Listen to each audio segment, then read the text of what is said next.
Bismillahirrahmanirrahim. Assalamualaikum warahmatullahi wabarakatuh. Alhamdulillahirabbil alamin. Wassalatu wassalamu ala asrafil anbiya'i wal mursalin Muhammadin bin Abdillah sallallahu alaihi wasallam. Hadirin ibatul iman, ibu dan bapak sidang salat subuh yang saya hormati, kita panjatkan puji syukur kehadirat Allah Subhanahu wa taala pada subuh ini. Kita masih diberikan kekuatan oleh Allah, diberikan kesempatan untuk hadir ke masjid kita dalam rangka melaksanakan salat subuh secara berjamaah dan dilanjutkan dengan kajian rutin yang biasa dilaksanakan pada setiap subuh Ahad. Mudah-mudahan kehadiran kita Bapak Ibu pada saat ini, hari ini diberikan balasan oleh Allah Subhanahu wa taala sehingga melengkapi puasa, ibadah puasa yang kita laksanakan pada bulan ini. Salawat kirim salam kita berharap semoga Allah Subhanahu wa taala akan tetap melimpahkannya pada junjungan Nabi besar Muhammad sallallahu alaihi wasallam. Karena berkat perjuangan beliau, kita sekarang ini berada dalam naungan iman dan Islam. Bapak Ibu yang saya hormati, akan kita bahas pada kesempatan yang berbahagia ini di dalam kitab tarjih ini adalah Fadailul A'mal namanya, Bapak Ibu. Fadailul A'mal itu adalah amalan-amalan utama yang cukup signifikan membantu ibadah puasa kita, Bapak Ibu. Nah, jadi sebisa mungkin umat Islam yang melaksanakan ibadah puasa jangan sampai melewati amalan-amalan ini, tidak kita kerjakan, Bapak Ibu. Karena amalan-amalan ini dianjurkan oleh Rasulullah SAW dalam hadisnya yang sahih, bahwa ketika amalan-amalan ini dilaksanakan maka akan menjadi pelengkap dari ibadah puasa yang sedang kita laksanakan. Yang pertama di dalam tarjih dikatakan, Bapak Ibu, idza kana Ramadan fa aksir minas sadaqati wa mudarasatil Qur'an. Nah, ini amalan yang pertama, Bapak Ibu. Selama bulan suci Ramadan ini secara konsisten diharapkan oleh Nabi kita tidak pernah meninggalkannya amalan. Ya. Amalan itu adalah fa'aksir minas sadaqati wa mudarasatil Qur'an. Ini yang pertama, Bapak Ibu. Jadi perbanyaklah engkau, kata Nabi, untuk bersedekah wa mudarasatil Quran. Kemudian memperbanyak juga bacaan kitab suci Al-Quran. Ini yang paling diperbanyak selama 30 hari, Bapak Ibu, selama kita melaksanakan ibadah puasa. Nah, amalan ini harus konsisten kita lakukan, Bapak Ibu. Tidak hari ini kita lakukan, besok tidak. Nah, dan itu rumusnya itu. Jadi rumusnya itu adalah sebisa mungkin wa aktsari minas sadaqati ini, kemudian wa mudarasatil Quran ini setiap hari dilaksanakan oleh kita. Ini sangat ditekankan oleh Nabi. Istiqamah kita dalam bersedekah berapapun nilainya, tidak perlu besar begitu. Yang penting kontinu. Hari ini sedekah, besok sedekah, lusanya juga sedekah, itu kita lakukan. Kalau kita ditakdirkan memiliki kemampuan oleh Allah. Ya. Nah, yang kedua adalah mudarasatil Quran. Jadi mendaras Al-Quran itu salah satu sebab sebagai pendamping dari ibadah puasa yang nilainya wajib. Walaupun ini nilainya sunnah, tetapi akan mendampingi ibadah puasa yang sedang kita laksanakan. Tanpa itu Bapak Ibu, tanpa bacaan Al-Quran, tanpa sedekah kalau kita mampu, diterima puasa kita, tapi nilai pahala yang diberikan Allah itu tidak maksimal. Bapak Ibu, karena itu di dalam kitab tarjih, fa'aksil minas sadaqati wa mudarasatil Quran itu adalah menjadi salah satu di antara perbuatan sunnah yang harus senantiasa kita laksanakan selama kita berada dalam melakukan ibadah puasa itu. Jadi kalau bisa jangan sampai tertinggal, sehari saja tertinggal. Kalau bisa jangan tertinggal. Nah, tentu yang pertama ini adalah fa'aksir minas sadaqat, ini diukur dengan kemampuan kita. Nah, karena itulah konsep bersedekah itu Bapak Ibu tidak perlu banyak. Yang penting continue gitu. Banyak tapi konsisten, nah itu bagus, lebih bagus begitu. Ketimbang Bapak Ibu pada hari pertama bersedekah 500.000 lalu besoknya tidak. Nah gitu. Nah ini yang dimaksud oleh Nabi, fa'aksir minas sadaqah. Konsisten Anda, continue Anda, istiqamah Anda di dalam bersedekah. Jadi diukurlah, dihitung dari awal nih, dari awal bulan suci Ramadan Bapak Ibu, berapa kemampuan saya untuk bersedekah selama sebulan itu. Lalu dibagilah menjadi 30 hari. Oh ini hari ini sekian, besok lagi. Ketimbang Bapak Ibu nilai yang 30 hari itu lalu kita serahkan sekali, pertama, pertengahan atau akhir.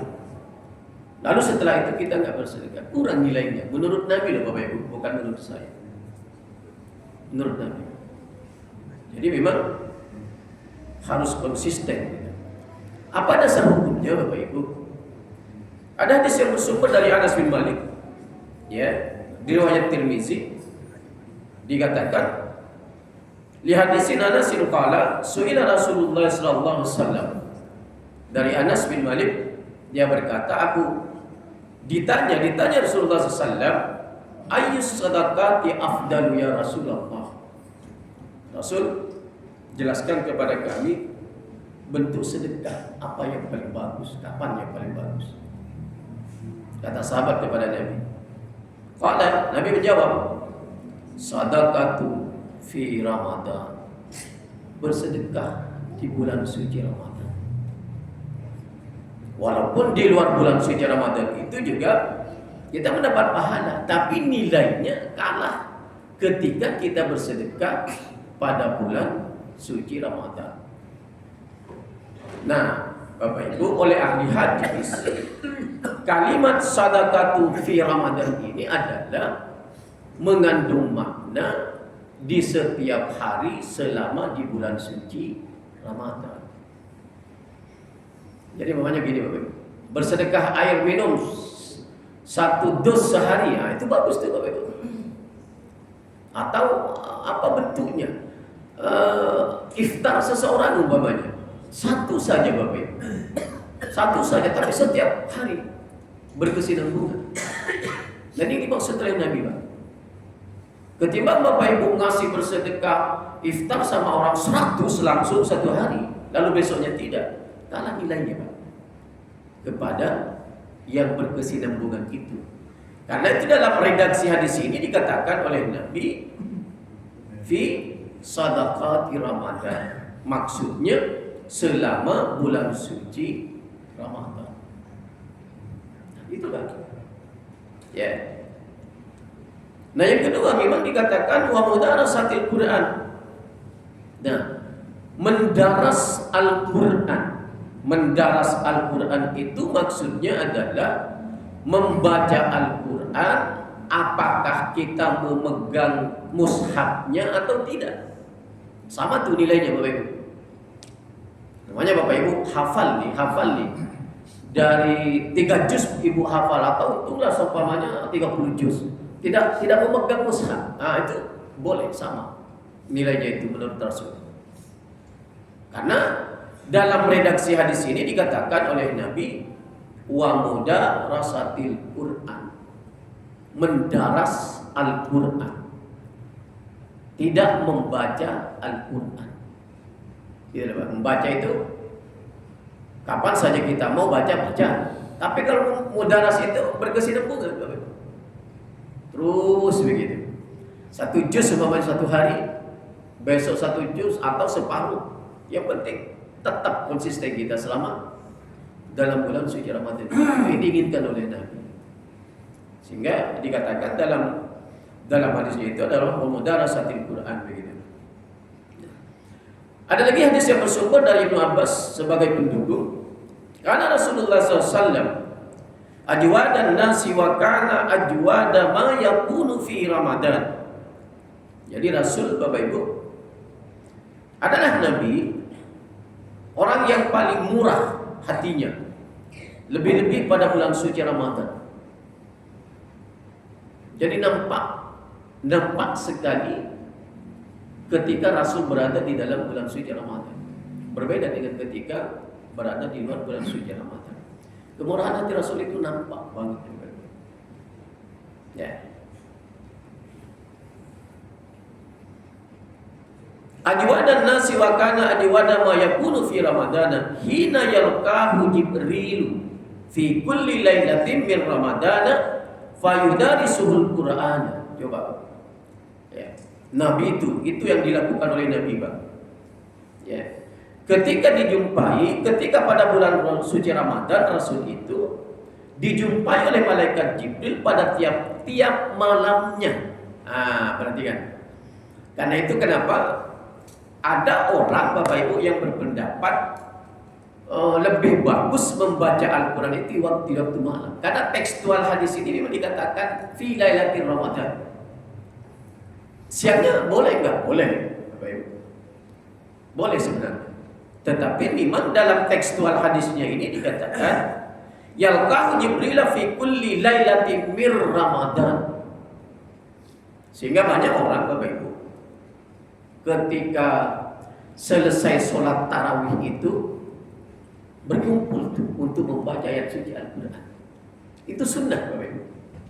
Sunnah itu berdasarkan hadis yang bersumber dari Ibnu Abbas, riwayat Bukhari Muslim hadis. Gitu. Jadi setelah sholat tarawih ada orang berkumpul, tapi ada juga setelah tarawih orang di rumah sendiri umpamanya, Bapak Ibu, dengan keluarga atau sendiri, tidak mengapa. Yang jelas dalam hadis ini disebut fi kulli lailatin min Ramadan. Setiap malam, setiap, Bapak Ibu, bukan malam ini besok tidak, lusanya lagi, lusanya tidak, enggak begitu. Dalam tekstual hadisnya itu dikatakan fi kulli lailatin min Ramadan. Itu dalilnya, Pak Ibu. Jadi kuat. Fayudarisul Quran, pada setiap malam itu selama bulan suci Ramadan Rasul mendaras Al-Quran. Fala Rasulullah SAW hina yalqahu Jibril ajwadu bil khairi minar rihu al-mursalah. Sampai Rasul itu, Bapak Ibu, berjumpa dengan Jibril adalah yang lebih murah akan hartanya juga, kemudian pada mendaraskannya Al-Quran juga seperti angin yang ditiupkan. Dalam hadis ini rawahu Bukhari Muslim wa hadha hadisun sahih. Hadis ini diriwayatkan oleh Bukhari Muslim dan ditakdirkan hadis ini adalah hadis yang sahih. Jadi kemurahan hati Rasul, kemurahan wajah, keteduhan wajah Rasul itu nampak pada bulan suci Ramadan sangat adem, sangat damai kelihatannya, Bapak Ibu. Nah, ini mengandung mana? Tidak boleh seorang muslim itu sebenarnya marah-marah ketika berada di dalam bulan suci Ramadan, Bapak Ibu. Makanya nanti akan ada hadis ketika Anda diajak oleh seseorang untuk berselisih, falyaqul inni shaimun, katakan Anda puasa. Apa maksudnya? Jangan lawan orang itu. tetap Anda berhati murah, berwajah adem, berwajah dingin. Itu yang diinginkan oleh Rasul, Pak. Dalam hadisnya ini memang betul-betul dikunci oleh Nabi, Pak, supaya kita melakukan persis apa yang sesuai dengan apa yang dilakukan oleh Nabi. Gitu. Nah, sisi ini kita banyak yang kalah, Bapak Ibu kita. Ya kan? Malam-malam karena kita capek puasa sehari, apalagi diiringi dengan pekerjaan kita, sudah tarawih, rebah tuh kita. Nah, di situ kita kalah. Bapak Ibu. Disalahkan nggak salah, nggak begitu. Tidak juga, Bapak Ibu. Karena itu adalah kondisi kita yang sebenarnya. Tapi kalau kita bisa melawan rasa capek itu, rasa lelah itu, wah, pahalanya luar biasa. Ya. Nah, saya dengar di As-Sudari ini, Bapak Ibu, setiap malam juga mendaras Al-Quran gitu. Ya, bagus, Bapak Ibu. Ya, jadi jamaah itu begitu selesai sholat tarawih, berkeliling tuh, berkeliling berapa namanya tuh, duduk belingkar begitu. Nah, kemudian daras Al-Quran. Gitu. Enggak mengapa. Bukan bid'ah itu, enggak bid'ah itu. Ya. Itu dianjurkan oleh Rasul. Hadisnya bersumber dari Ibnu Abbas, riwayat Bukhari, Muslim, Bapak Ibu. Jadi dua, Bapak Ibu, dua. Jadi Rasul pertama adalah memperbanyak sedekah, kemudian mendaras Al-Quran selama bulan suci Ramadan. Bukan berselang-selang, enggak Nabi enggak berselang-selang. Terus begitu. Ya. Nah, kita kalah paling dari sisi sedekahnya barangkali buat kita. Ya kan? Kadang sedekah hari ini, besok tidak. Karena diukur dengan kemampuan kita. Nah, bagaimana? Saya memang tidak punya kemampuan untuk bersedekah itu. Ingat Bapak Ibu, sedekah itu banyak macamnya. Ada sedekah itu berbentuk materi, ada sedekah itu berbentuk imateri. Contoh nih, bersihin masjid, sedekah, Bapak Ibu. Oh, siapa harus bersih masjid? Bagus tuh. Nyapu di masjid, sedekah itu. Jadi tidak hanya materi. Apa yang mampu kita lakukan dalam rangka bermanfaat dengan orang lain, terutama dengan agama Allah, disebut dengan sedekah.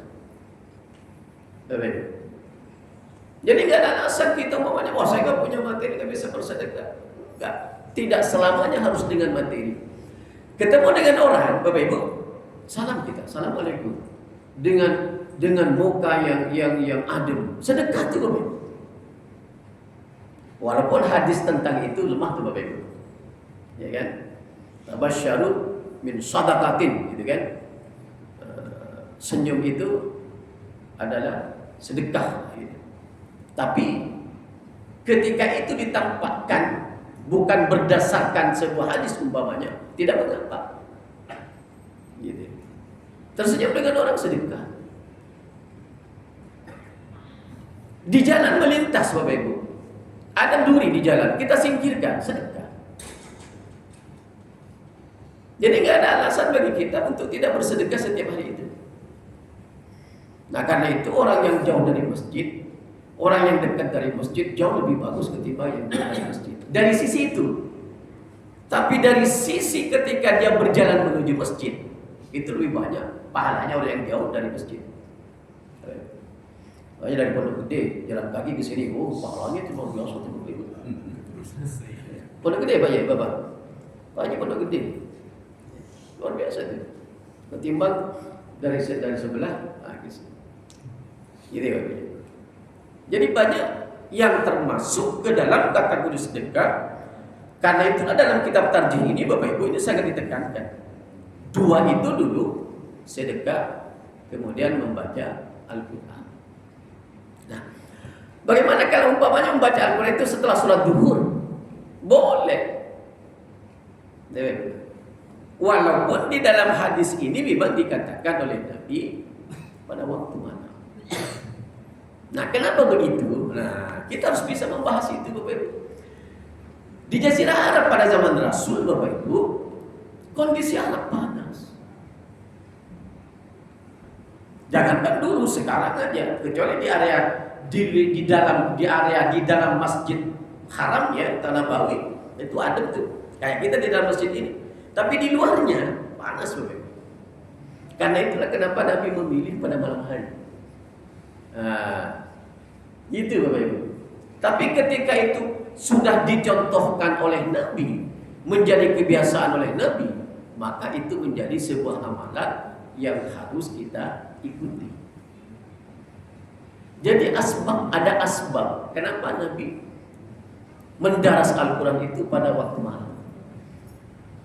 Ya baik. Kalau siang itu kota Arab itu dulu luar biasa panasnya Bapak. Sehingga Nabi lebih banyak, bukan lebih banyak dikatakan dalam hadis ini setiap malam Bapak Ibu. Jadi nggak ada kata lebih, tapi setiap malam Nabi melakukan baca Al-Quran itu di waktu malam. Nah, yang ketiga Bapak Ibu, nah ini agak-agak ikhtilaf nih para ulama Bapak Ibu. Waqum qiyamal laili 11 raka'atan arba'an aw masna wa salasan. Nah, jadi sholat tarawih itu Bapak Ibu walaupun sunnah, jangan sampai kita meninggalkan. Ini Pak.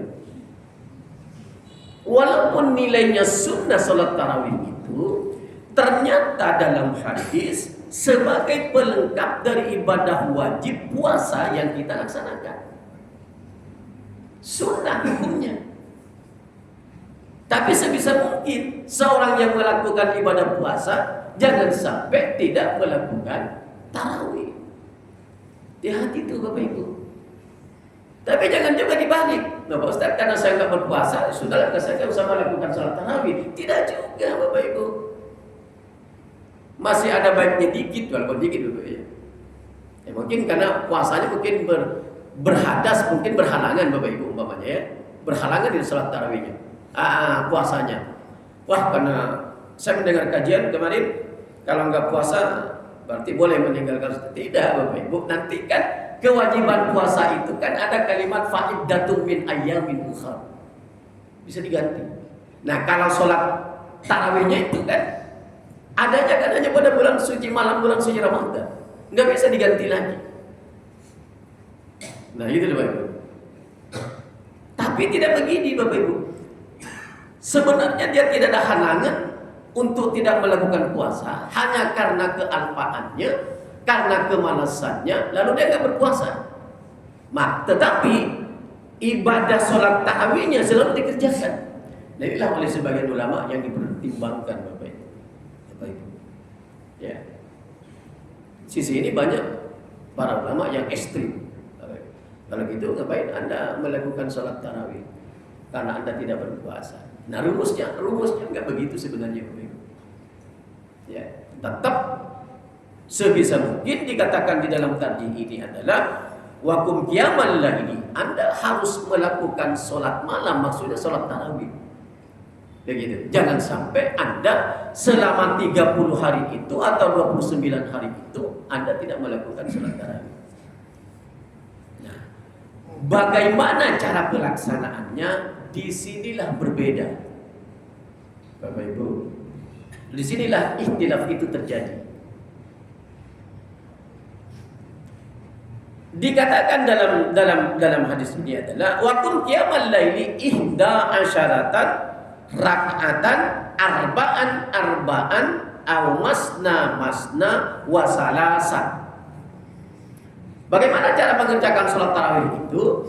Lakukan dengan 4-3 atau 2-3.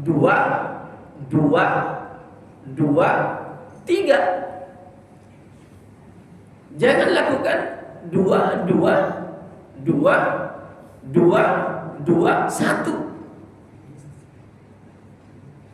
Nggak ada tulisnya Pak. Itu yang banyak Pak. Tadi malam saya sholat di mana saya? Oh ya, saya tadi malam sholat di Masjid Angkatan Laut Bapak Ibu. Dua, dua, dua, dua, dua, satu. Saya kasih tahu sebelum waktu saya waktu kultum, saya kasih tahu. Hadis yang paling sahih adalah dua, dua, dua, dua, tiga. Gitu. Terkecuali Bapak Ibu, yang duanya ini masuk ke dalam sholat malamnya. Berarti dia melaksanakan sholat tarawih 10 rakaat, tidak 8 rakaat. Padahal dalam hadis Aisyah, arba'an, 8 berarti wasalasa 11. Gitu. Di sini perbedaan itu Bapak Ibu muncul. Nah, Bapak Ibu, orang yang sering membicarakan perbedaan dari sisi ini. Sekarang pemerintah Arab Saudi melaksanakan sholat tarawih 13 rakaat Bapak Ibu. Sekarang, tahun ini mulai. Kita cari dalilnya. Hadis yang bersumber dari mana dalilnya? Tidak ada tuh. Hari ini Pak, tahun ini Arab Saudi sudah disampaikan oleh kerajaan sholat tarawih mulai tahun ini 13 rakaat di Masjidil Haram dan di Masjid Nabawi. Tanya dalilnya. Dari mana hadisnya? Nah, susah tuh Bapak Ibu. Tapi gak ada berani yang membantah. Coba di Indonesia. Lakukan dia Sudairi umpamanya Pak. Oh nyampe itu, besok nyampe ke luar negeri itu Pak. Dia ngomongin orang. Nah itu hebatnya orang Indonesia satu sisi. Kalau terkait dengan masalah hal-hal yang mengundang perpecahan. Dalam hadis Bapak Ibu, dalam hadis arba'an wasalasan ini adalah, nanti akan saya bacakan hadis yang kedua, adalah bersumber dari Aisyah. Tidak ada penjelasan dalam kalimat arba'an ini dilaksanakan oleh Nabi dua-dua. Gak ada tuh Pak hadisnya. Makanya saya repot juga ketika banyak orang yang berpendapat 4 itu maksudnya adalah dilakukan oleh Nabi lalu istirahat. Mana hadisnya? Jangan ngomong doang kita Bapak Ibu. Itu namanya mereka memprediksi sesuai dengan kemampuan kita berpikir. Sekarang ibadah itu dalil. Enggak boleh kita melakukan sesuatu tanpa adanya dalil Pak. Haram hukumnya. Jadi kalau Bapak Ibu tidak punya dalil, jangan pernah katakan 4 itu dikerjakan dua-dua. Bapak harus bertanggung jawab, Ibu harus bertanggung jawab. Mana dalilnya? Tunjukkan hadisnya. Kecuali memang ada hadisnya. Keumuman hadis Aisyah ini umpamanya ada lagi yang menjelaskan bahwa 4 rakaat yang dimaksud oleh Aisyah itu adalah dikerjakan oleh Nabi dua-dua. Dalam berbagai kitab hadis yang saya baca Bapak Ibu, saya nggak paham. Mungkin ada kitab-kitab yang belum saya baca Bapak Ibu, yang menjelaskan bahwa hadis yang bersumber dari Aisyah ini dilakukan dua-dua oleh Nabi. Butuh dalil Pak. Bapak Ibu yang punya dalil kasih saya akan berterima kasih. Silakan Bapak tanya sama guru Bapak kalau Bapak punya guru gitu. Gitu deh Pak. Lalu bagaimana dengan dua-dua? Oh jelas ada hadisnya yang lain. Dikatakan dalam tafsir ini awasna atau Anda lakukan sholat tarawih itu dua. Boleh, tapi jangan katakan masna ini sebagai penjelasan dalam hadis yang bersumber dari Aisyah. Salah total Bapak Ibu. Bukan itu maksudnya. Gitu loh Pak. Supaya jelas. Setiap hari Bapak Ibu mencari, karena sering banget saya mendengar yang dimaksud 4 rakaat Aisyah itu adalah dikerjakan oleh Nabi 2 rakaat. Lalu 2 rakaat lalu istirahat. Setiap hari saya buka kitab-kitab hadis itu Bapak Ibu. Di mana adanya nyelip hadis itu? Ternyata enggak ada. Ternyata itu prediksi. Nah, saya buka nih Bapak Ibu. Ada YouTube yang menjelaskan itu Bapak Ibu. Ternyata dia bilangnya itu prediksi saya. Mana ada prediksi dalam ibadah Bapak Ibu? Nah, ini repot nih kalau begini terus-terusan kita Bapak Ibu. Nah, Ustadz Abu Yahya Badarussalam yang mengatakan bahwa 4 rakaat itu dilakukan dua-dua. Ternyata dia tidak bisa menunjukkan dalilnya. Bapak kenal Ustadz Badarussalam? Kenal kan Pak? Beliau yang berpendapat Rasul melakukan 4 itu dua-dua. Diminta hadisnya nggak ada.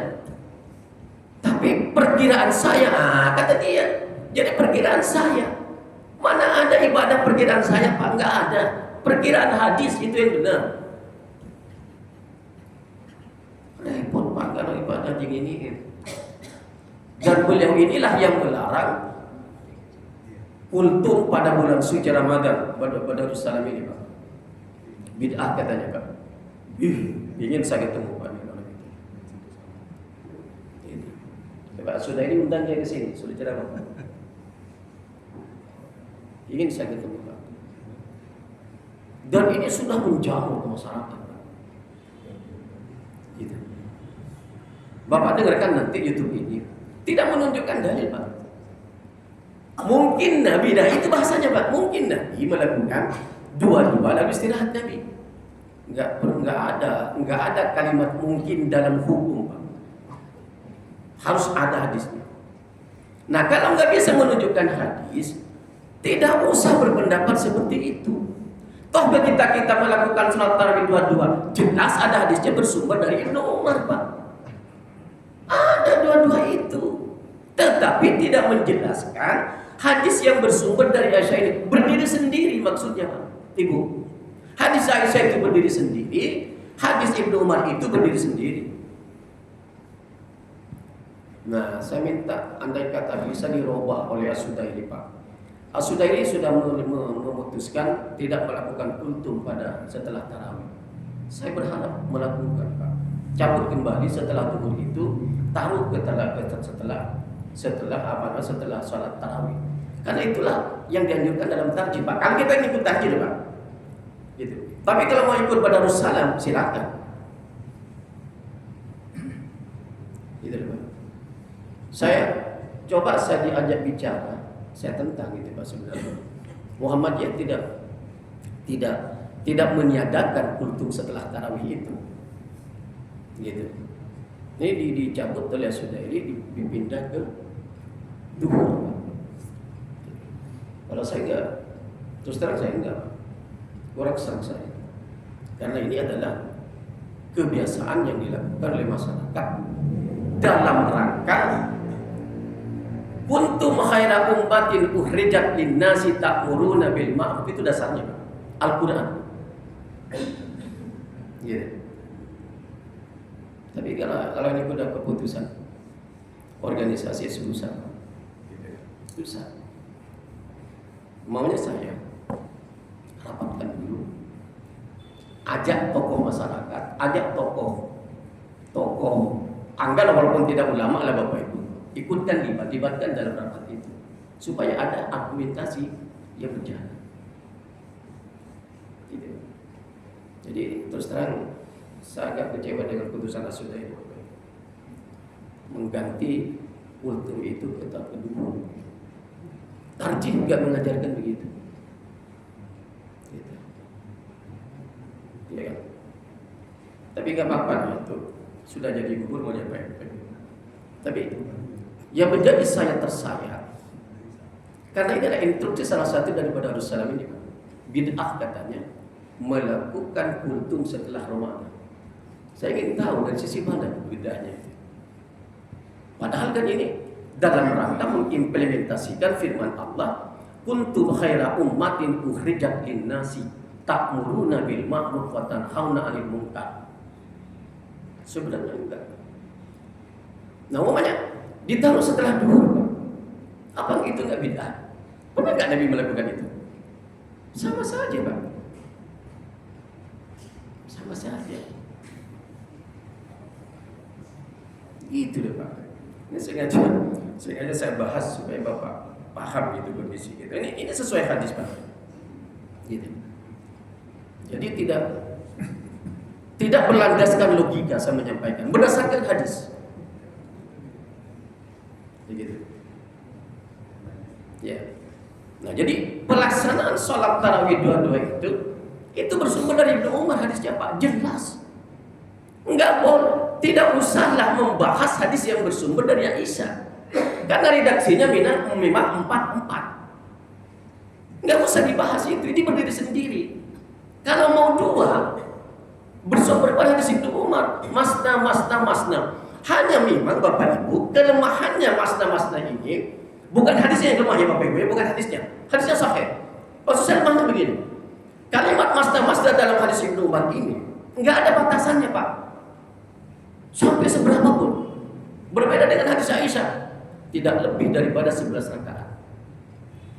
Atas dasar inilah pemerintah Arab Saudi sekarang melakukan sholat tarawih itu 13 rakaat, Pak. Berbeda dari yang lain. Karena berpandu kepada hadis Ibnu Umar yang mengatakan masna. Tidak ada batasan dalam masna itu. Mau 8 rakaat boleh, mau 10 rakaat boleh, mau 20 boleh, mau 40 boleh. Enggak ada batasan dalam hadis Ibnu Umar. Gitu loh, Pak. Dalam hadis Ibnu Umar. Semestinya Bapak Ibu janganlah macam-macam membahas hadis dari Aisyah. Sudah berdiri sendiri kok. Mau 4-4-3 silahkan Anda yang memahami itu. Mau 2-2-2 silahkan, karena itu ada hadisnya dari Ibnu Umar. Itu Pak maksud saya. Ya. Jadi tidak ada kita saling menilai. Bahkan ini sama Pak Ustadz ini Pak. Dia bilang kultum setelah tarawih itu kan kultum namanya. Kuliah terserah antum katanya. Saking dari nyinggungnya. Sakit hati kita Pak. Kuliah terserah antum katanya Pak. Oleh Ustadz Badarus Samad ini. Ini kan keterlaluan Pak. Masa kuliah terserah antum? Enggak ada contoh dari Nabi. Nah baca Al-Quran bareng-bareng. Setelah duhur, setelah sholat tarawih ada contoh nggak dari Nabi? Berpikirnya salah. Sebenarnya yang benar itu adalah selama itu kebaikan Bapak Ibu dilakukan pada bulan suci Ramadan, itu yang dianjurkan oleh Nabi Pak. Selama kebaikan Bapak, dalam rangka menyempurnakan ibadah puasa kita. Itu maksudnya Nabi. Sekarang tentanglah itu Arab Saudi sekarang yang melakukan sholat tarawih 13 rakaat. Omongin ke sana, bid'ah gitu. Temuin raja. Raja, bid'ah itu. Kok 13 melakukan sholat tarawih? Dipotong lehernya oleh raja. Jangan macam-macam kalau di Arab Saudi. Itu Pak maksud. Saya tunggu-tunggu nih Bapak Ibu akan saya bahas ini biar Bapak Ibu paham. Gitu. Ya. Nah inilah amalan-amalan yang tidak boleh kita tinggalkan Bapak Ibu sebisa mungkin ketika kita berada dalam bulan suci Ramadan. Gitu. Jadi jangan hanya fokus kita kepada ibadah saumnya. Lakukan amalan-amalan baik yang dianjurkan oleh Nabi. Sebanyak apapun amalan baik itu Bapak Ibu, nggak perlu dibatas-batasi. Kita kan mau masuk surga Bapak Ibu. Bapak Ibu saya ingin masuk surga. Sementara dalam hadis memperbanyak ibadah dalam rangka menopang sholat puasa kita, ibadah puasa kita itu perbanyak melakukan kebaikan. Bapak Ibu. Nah, baru yang terakhir Bapak Ibu, yang termasuk dalam fadailul a'mal fi Ramadan ini adalah wa'takif fi asrin al-awakhir. Nah, ini Bapak Ibu harusnya juga beriktikaflah Anda di 10 hari terakhir bulan suci Ramadan. Ini pelengkap ibadah puasa kita Bapak Ibu. Ya. Kecuali Bapak Ibu punya pekerjaan yang memang tidak bisa ditinggalkan, yang akan menyebabkan terganggunya kehidupan rumah tangga. Selama tidak, Bapak Ibu harus itikaf. Tidak wajib loh Bapak, tidak wajib.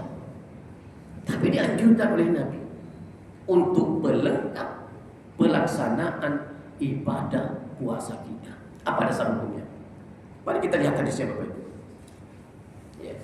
Nah, jadi tarjih itu begitu Pak. Sekali nyebut begini langsung hadisnya ditunjukkan Pak. Itu tarjih Pak. Jadi nggak ada ngomong tanpa hadis itu, nggak ada tuh Pak.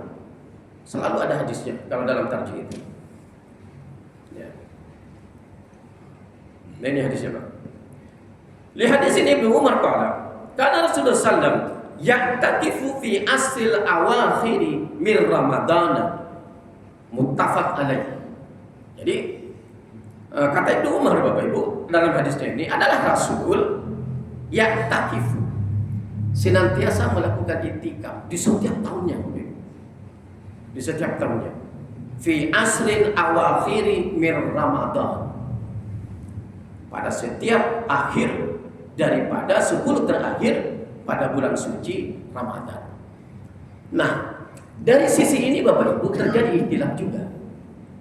Ini udah jam berapa? Udah suruh? Oh 5 menit. Maksud saya nggak apa-apa. Jadi di dalam itikaf ini terjadi perbedaan Bapak antara pendapat tarjih dengan pendapat yang lain. Ada yang berpendapat kalau seorang muslim itu beriktikaf harus sesuai dengan Nabi 24 jam. Nggak keluar tuh Nabi Pak. Masuk pada 10 hari. Pada tanggal 20 malam Nabi masuk ke masjid, nggak keluar tuh. Maksudnya nggak nemuin Aisyah, nggak menerima tamu, nggak aktivitas tuh Nabi Pak. Paling Nabi ke kamar mandi, ya mandi kemudian bersih-bersih, makan diantar ke masjid oleh Aisyah. Setelah itu beribadah Nabi terus. Itu idealnya Pak. Itu idealnya. Kalau kita ada pendapat begini, kalau kita tidak bisa melakukan seperti Nabi, jangan itikaf. Ah, ini yang repot Pak. Bahasa jangan ini Pak. Ini repot nih Pak. Contoh nih, Bapak masih kerja, tapi ingin terpanggil dengan hadis yang mengatakan bahwa Rasul di setiap tahunnya itu selalu beriktikaf. Tapi Bapak tidak mampu melakukan 24 jam. Boleh enggak? Boleh Pak. Tapi ada yang mengharamkan Pak. Antum kalau tidak 24 jam gak usah iktikaf. Kalau hanya malamnya antum beriktikaf, bid'ah tuh. Bapak Ibu mana? Bid'ahnya itu di mana? Saya kiaskan Pak. Sholat sunnah rawatib yang muakkad itu jumlahnya 10 rakaat. Menurut Ibnu Umar, menurut Ummu Habibah 12 rakaat. Jelas hadisnya, hafidtu ala Rasulullah sallam asyara rakaatin. Rakataini qabla dhuhri wa rakataini ba'daha. Wa rakataini ba'dal maghribi, wa rakataini ba'dal isya'i, wa rakataini qabla subhi. 10 Pak. Menurut Ummu Habibah 12 rakaat. Di mana bedanya? Di duhur arba'ah rakaatin qabla dhuhri wa rak'ataini ba'daha. Sahih hadisnya. 4 rakaat sebelum duhur, 2 rakaat sesudahnya. Pertanyaan saya Pak, apa Bapak melakukan ini selamanya Pak? Setiap hari Bapak 12 rakaat sehari semalam. Apa iya seperti itu Bapak Ibu melakukannya? Tidak kan Pak? Ada masanya Bapak terlambat sedikit sehingga nggak melakukan. Tahiyatul masjid doang itu kita lakukan, gitu kan? Karena sudah qomat, kita nggak sholat, langsung kita ikut sholat. Apakah bid'ah hukumnya? Orang yang tidak melakukan sholat sunnah 10 rakaat atau 12 rakaat, kan tidak. Itu Pak dalilnya. Jadi ketika Bapak hanya mampu melakukan pada malam hari, karena siang hari harus bekerja, punya tanggung jawab, itu sudah bagus Pak. Bukan bid'ah itu. Itu loh Pak. Kalau bid'ah itu terus diungkapkan, takut orang mau datang ke masjid, orang takut Pak. Lah kalau bid'ah kan neraka Pak. Jelas hadisnya. Kullu bid'atin dalalah wa kullu dalalatin finnar. Enggak ada orang yang bid'ah itu masuk surga, enggak ada Pak. Pasti masuk neraka. Ini kan ngeri kita Pak. Gara-gara kita iktikaf malam hari, lalu kita dimasukkan neraka. Di mana sifat adalah Allah itu, Bapak Ibu? Harus analisinya dalam masalah ini. Dan tidak sesuai dengan Nabi, masuk neraka. Repot, Pak. Sifat kasih sayang Allah itu di mana?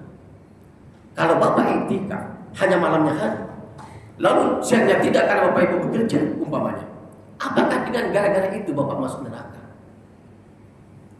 Di mana keadilan Allah itu kalau begitu? Rame-rame akan kita tentang nanti Allah. Kita tuntut Allah. Kalau umpamanya Allah memasukkan neraka kepada orang yang hanya iktikaf pada malam hari, siang hari tidak, kita rame-rame kita protes nanti ya di depan Allah. Iya Bapak Ibu, enggak mungkin Allah itu, Pak. Allah itu bersifat adil, maha bijaksana. Enggak mungkin memasukkan orang yang iktikaf hanya pada malamnya memasukkan ke dalam neraka. Enggak mungkin, mustahil itu. Yakin saya Pak seperti itu. Karena itu Bapak Ibu, hati-hati dalam menilai hukum. Kaji dulu penyebabnya. Jangan langsung karena Nabi tidak melakukan semuanya, kita tidak sama dengan Nabi, masuk neraka kita. Nggak mungkin. Begitu metodologi memahami hadis Bapak Ibu, yang terbaik. Jangan seperti ini kita, Pak. Bapak kalau umpamanya di doktrin Bapak Ibu seperti itu, masuk masjid aja Bapak Ibu mikir, tak tidak sesuai dengan Nabi, masuk neraka saya. Padahal saya sholat terus, padahal saya sedekah, padahal saya berzakat, padahal saya memberi sedekah dengan orang. Karena salah masuk masjid, masuk neraka saya. Lebih baik saya tidak masuk masjid. Itu akan timbul kemungkinan. Bapak Ibu harus seperti itu memahami hadis itu. Kaji dulu secara komprehensif. Dari sisi asbabul wurudnya bagaimana? Dari sisi kronologisnya bagaimana? Kemudian kondisi pada saat itu seperti apa? Itu yang harus kita kaji. Bapak Ibu, jangan langsung tidak sama dengan Nabi, bid'ah, masuk neraka. Kita semua masuk neraka kalau begitu Bapak Ibu. Saya yakin yang terang kita semua, bukan hanya dia saudari ini, kita tidak semuanya konsisten dengan Nabi. Pasti ada perbuatan Nabi yang tidak kita lakukan. Berarti kita masuk neraka. Enggak ada di surga kalau begitu Pak nanti. Semuanya di neraka. Lalu apa Allah menciptakan surga? Untuk apa? Hati-hati Bapak Ibu. Bapak Ibu ikut kajian, hati-hati. Boleh Bapak Ibu. Bapak Ibu ikut kajian apa saja. Tetapi harus dipikir setelah itu. Benar enggak ya? Benar enggak ya? Benar enggak ya? Harus begitu Pak. Kita harus kolektif. Kalau enggak kita terdoktrin Pak. Terdoktrin kita terbawa. Ujungnya nanti Bapak Ibu kan belum tahu Pak bagaimana cara memproses nanti Pak di akhirat itu. Nggak tahu kita metode dalam memproses kita bagaimana. Nggak tahu kita. Bunyi itu Pak. Padahal saya rencana sampai jam 9 rencana saya. Iya, kan ini harus kita tuntaskan Pak. Biar kita nggak ngambang. Gitu Pak. Ya. Demikian Bapak Ibu, mohon maaf saya ada kekurangan khilafan. Nasrullah Fatul Karim Syekh Mukminin. Assalamualaikum warahmatullahi wabarakatuh. Mau nanya Pak? Ya silakan Pak. Pada beliau nih Pak. Moderator bisa nggak? Silakan. Oh kalau Ramadan katanya. Oh katanya kalau Ramadan nggak bisa nanya Pak. Offline aja offline. Offline. Nanti ke saya aja Pak nanti ada.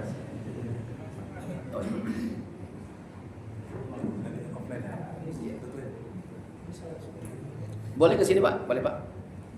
Nah, Boleh. ini masalah witir Pak. Iya. Witir kalau 2-1, Ah, 2 rakaat salam, 1 rakaat salam. iya. Apakah ada hadisnya? Terus 10 hari terakhir tahajud bersama, apa ada hadisnya Pak? Iya. Jadi kalau umpamanya 2221 atau 223. Witir itu kan artinya ganjil Pak. Jadi yang witirnya itu hanya satu itu Pak. Jadi duanya itu walaupun ini kalau dalam hadis Aisyah kan 2, 2, 2, 1, 2, 3, 2. Lalu yang 3 ini kan witir Pak.